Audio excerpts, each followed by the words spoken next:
Hello and welcome to another Raggy's Beers, Wines and Spirits review. Back in the UK, although I'm going to be uploading the reviews from Ireland after this, because it's one of them reviews that something needs to be said. And tonight, I flew back from Northern Ireland tonight. When I first got on the plane, they said there were going to be 40-mile-an-hour winds. Obviously, we know about Storm Freya. And, well, let's just say this. I've never been so terrified in my life. The scariest plane journey I've ever been on. And didn't think we were going to make the ground. So tonight's beer to review, and I'll talk about that as well as the ride. God, I love theme parks. And if any theme park ride was like that, Jesus, you know. So, Wychwood Ripsaw, a 4.2% refreshing red beer with a maple syrup twist. It says it's amber on there, but on the internet. A take on the American red with a maple syrup twist. Expert rich red colours and crystal malts, roasted barley and caramels, with a spicy resinous bitterness and an aroma of grapefruits and peaches. So 4.2% sounds nice anyway.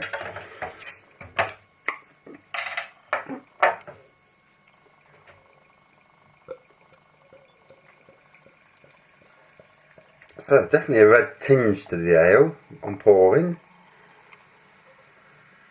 I'm sure I've had this before. So yeah, definitely a red beer.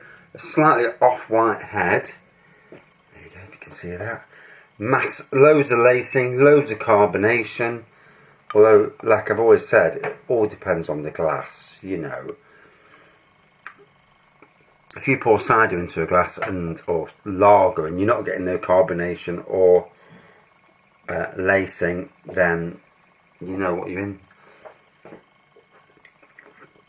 You know the glass isn't that great. So yeah, sporadic lacing on the top. Not much aroma.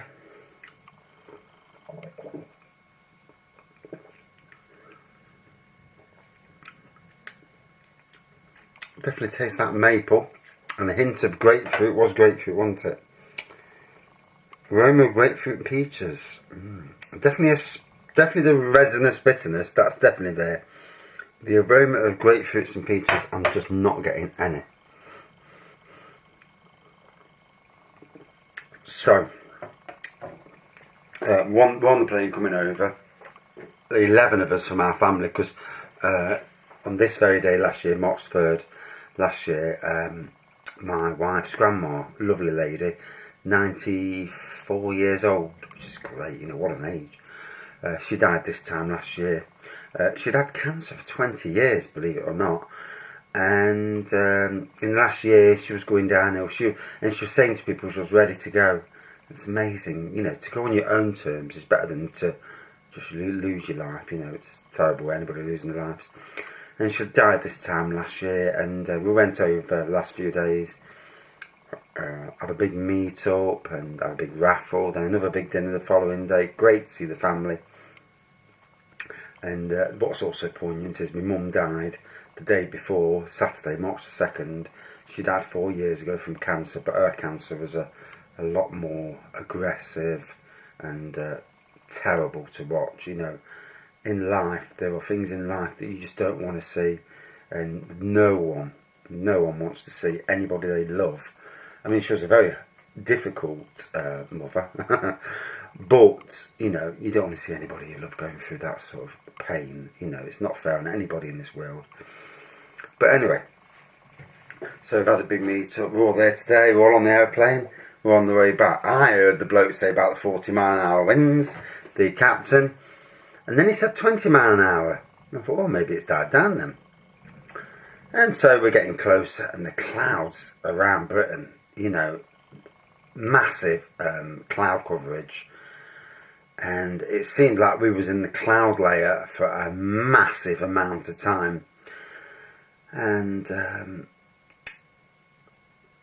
the turbulence, it started off rather, normal, bit of turbulence, bit of a woof, now all of a sudden you're going down, and I'm looking at my niece next to me, and she's bottling it, and I'm bottling it a little bit, but I'm used to it, so it's not too bad. And then it started to get worse, and things are shaking, and we're all looking at each other thinking, oh my, what are we at? What's happening? And this, like I said, the cloud layer was unbelievable, so dense, so thick.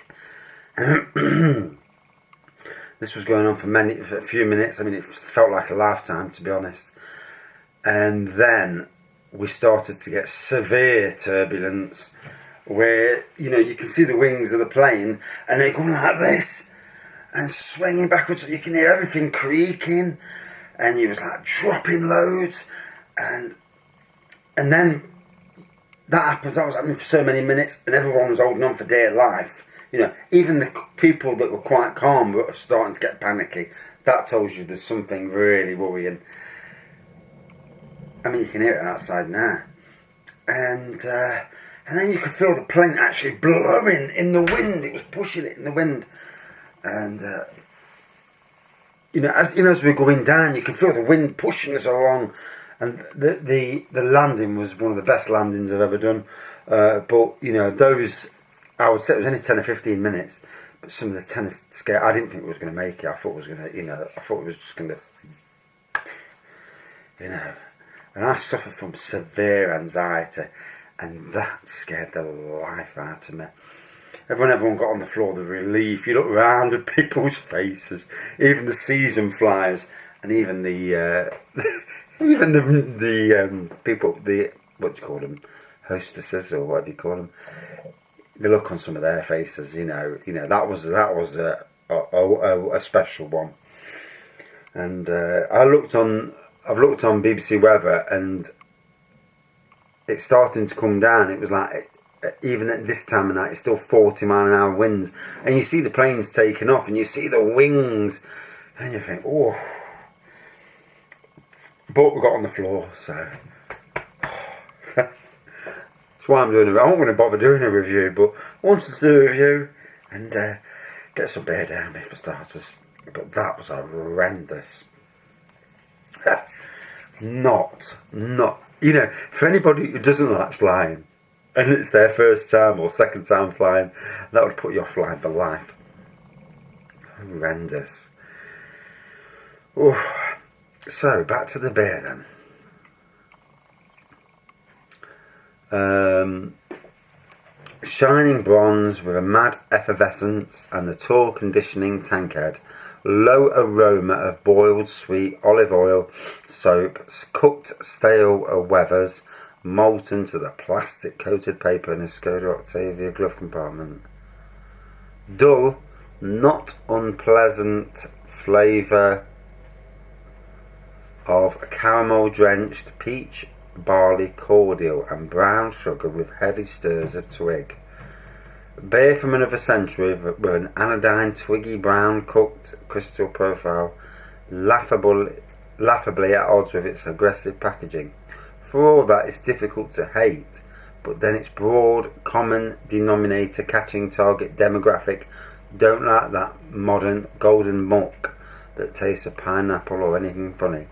Classic Wychwood's looks good though. 2.6 out of 5. Very detailed but very insignificant review, stick to the basics basically. Looks nice enough. Malty nose is lightly sweet but then a harsh dry bitterness.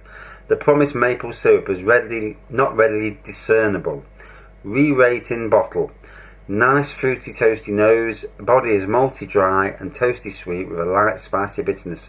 Much better this time around. So obviously the bottle is better than the cask. As a 3.3 rating. Here's a 3.8, so this should be interesting. Pours clear reddish brown with an off-white head. Toffee malt on the nose. The malt flavour is balanced with a fairly prominent grapefruit-like bitterness. Slight syrupy sweetness in the finish. The grapefruit lingers there as well. Nice balance, low carbonation, medium bodied, smooth mouthfeel, very easy drinking, and that was a 3.8. So turn it off now. Yeah. So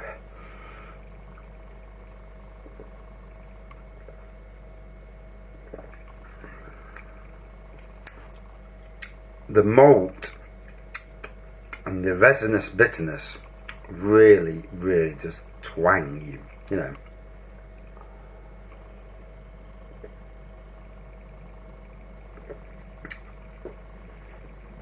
Moving away from the beer for a second, went to Northern Ireland this week, and if you can afford to go on a ferry, which isn't cheap, I know that, look around for the best deals, but if you can afford to go on a ferry and you've got a couple of hundred spare, you go to their Tesco's, like in Londonderry, or shops in Southern Ireland as well. The amount of craft beers over there is absolutely awesome. I walked into Tesco's on a 4 for £6 deal. There were over 40 beers that I've never seen in my life. Brilliant, you know. And loads of ciders on a 3 for £5.25 deal. So, you know, definitely worth a try if you ever get to go over in car. Or if you, but like me, I went on an airplane. I had 4 real ales, a draft beer, draft lager, and I managed to sneak in a spirit review while I was there as well. They will all come from tomorrow onwards. Got to clear the backlog, you know, because I haven't done any for a few days. Did try to do a YouTube live review, but couldn't get the internet to play ball over there.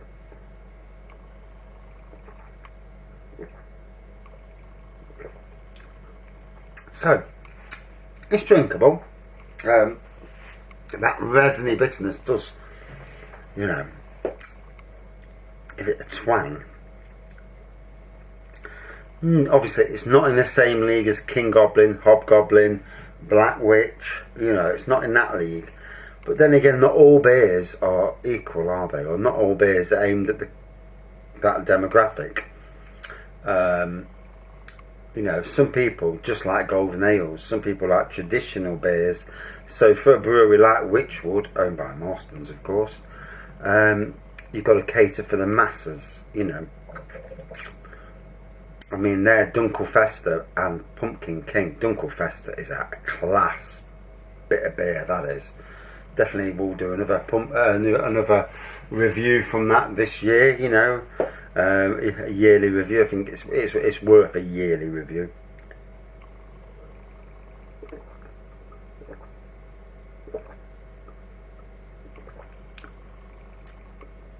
Oh, very nice.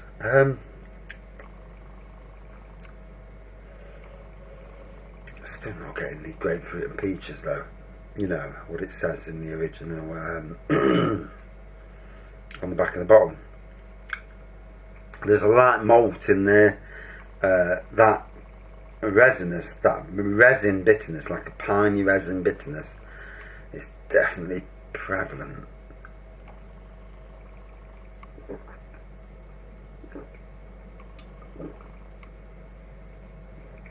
Oh,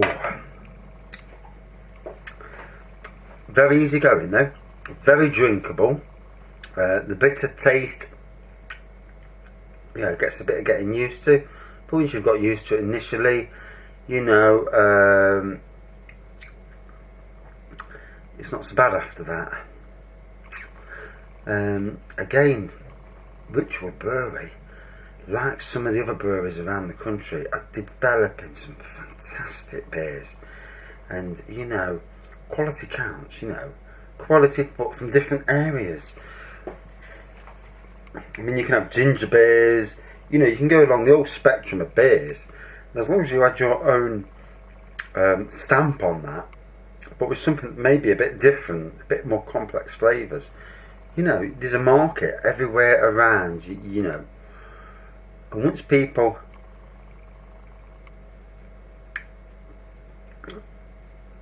get into these beers, and then they get the taste for something slightly different, and they move along.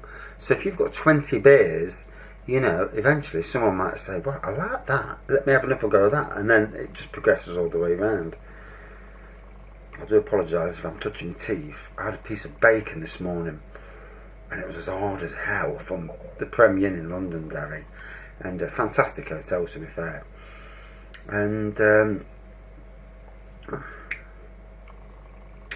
yeah, and all of a sudden I'm crunching my own teeth, and I'm thinking, what the chuffing hell was going off here? And I pulled it out, and eventually what's happened, it's lodged itself in, and somehow it's moved one of my teeth. And basically now I've got a sharp area here, and you know, as you're talking, I can really feel it. The little bit of tooth's gone, so another little tooth bites the dust. But I suppose these things happen when you get older. I mean, I don't know. Some people lose their teeth early, some people don't. My teeth, you know, I've got fillings, but you know, I can do without that. Definitely will never eat any hard cooked bacon again. They've been sat there for an hour or so.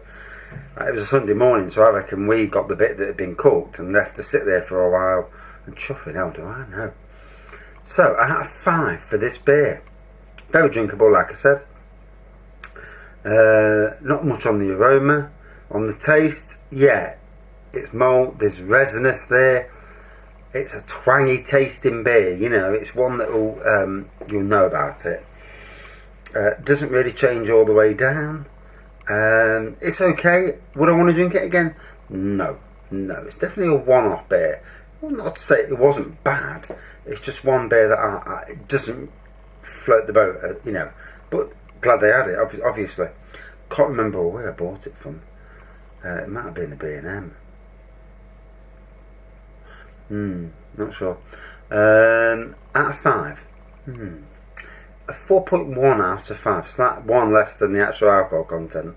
4.1. Yeah, I think that's as much as it needs to be. And I think I need to knock off because I'm already at 17 minutes. Thanks for watching. See you soon. And thank God I'm alive.